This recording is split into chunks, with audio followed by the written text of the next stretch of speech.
Hello, America, and welcome to the Glenn Beck program and the Blaze, the network that you are building. Yesterday and last night, in what is now being called coordinated attacks, both U.S. embassies in Egypt and Libya came under siege. In Libya, the U.S. ambassador, Chris Stevens, and 3 other embassy members were killed when their car came under rocket attack. Reports suggest Stevens died from suffocation, while others by gunshot wounds. By the way, there were 2 Marines. It was the first time since 1979 that an active U.S. ambassador has been murdered, and there's only been 6 in our nation's history where this has happened. Most of the media outlets now are reporting this attack was sparked by an outrage over a controversial anti-Islamic film that was posted on YouTube recently. That's a lie. I'll report the truth. That film has been out. They waited. That film, that attack happened yesterday because of a group of subhuman, bloodthirsty, American-hating animals wanted to kill Americans on the anniversary of September 11th. It's just that simple. No content in any movie is justification for killing anybody. It's an insult to even mention a YouTube clip as a possible cause for violence.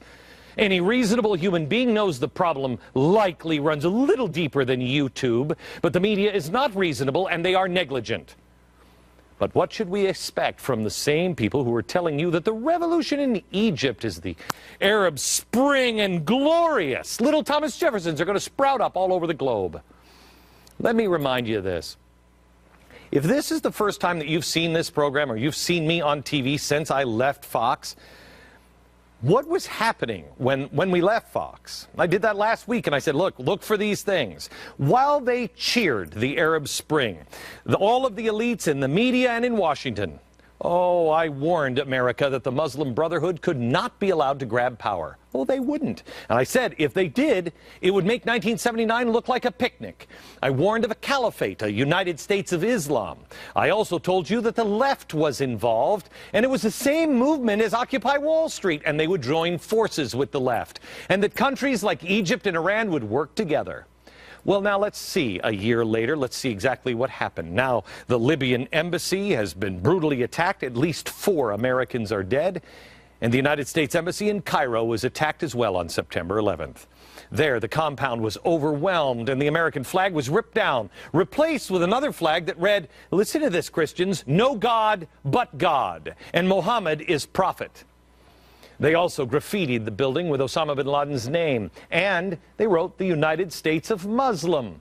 Gee, that sounds an awful lot like the United States of Islam. It's a caliphate they're pushing for. And protesters filled the air with chants of, I am a terrorist, while many of them wore Guy Fawkes masks.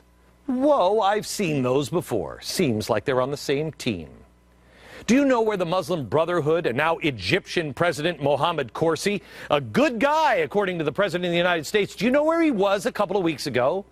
Something that said nothing, it would never happen. In Iran, holding what the media said was impossible, a meeting that could never happen with Mahmoud Ahmadinejad. And Egypt's response to the embassy attacks today, was it sympathy? Was it regret? Maybe it was remorse, condemnation? Nope.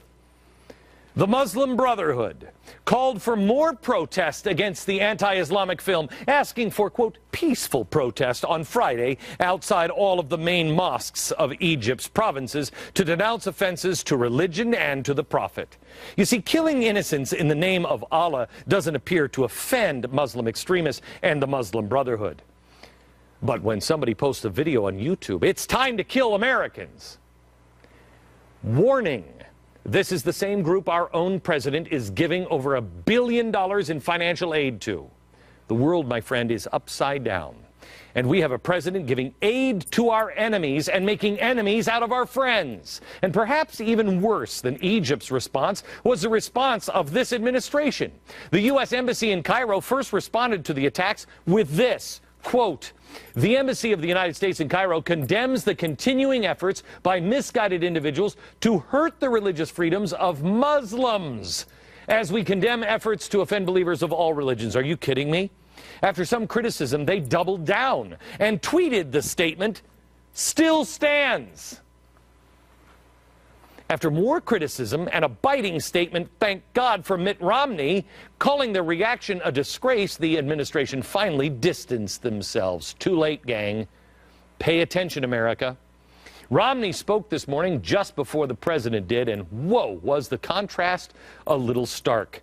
Obama looked lost, he looked disinterested, he read the statement with all the passion of a heavily sedated Nicolas Cage. Romney, inspired by vowing never again to apologize for American values. A president who won't apologize for America. Wow, that's a novel thought, isn't it? And to make matters even worse, according to the White House calendar, there is now no public record of President Barack Obama attending his daily intelligence briefings in the week leading up to these attacks on both embassies.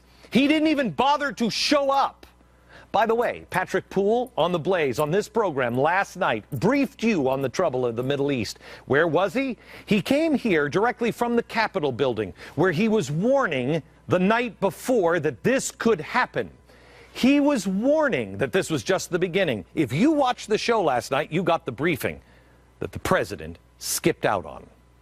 Also, just before we left Fox, we said our president was going to abandon Israel. Well, here's the latest. Last night, Israeli Prime Minister Benjamin Netanyahu asked for a meeting with the president, but was denied because Obama is just too darn busy. Busy with what, you might ask? Clearly not intelligence briefings. A report is that he had an interview with radio DJ named Pimp with a Limp. Oh, and when he wants this meeting, well, he's awfully darn busy. He's going to be on David Letterman. Priorities, America. Netanyahu was not amused. The world tells Israel, wait, there's still time. And I say, wait for what? Wait until when? He's right. Wait for what? More of the same? Time is running out. And our president is spending his time doing interviews with Pimp with a Limp. So now what do you do with this? On Fox, I used to just tell you these things, and it would frustrate me and you. But I want you to know what you can do with this information. I'm going to show you a glimpse into the future next.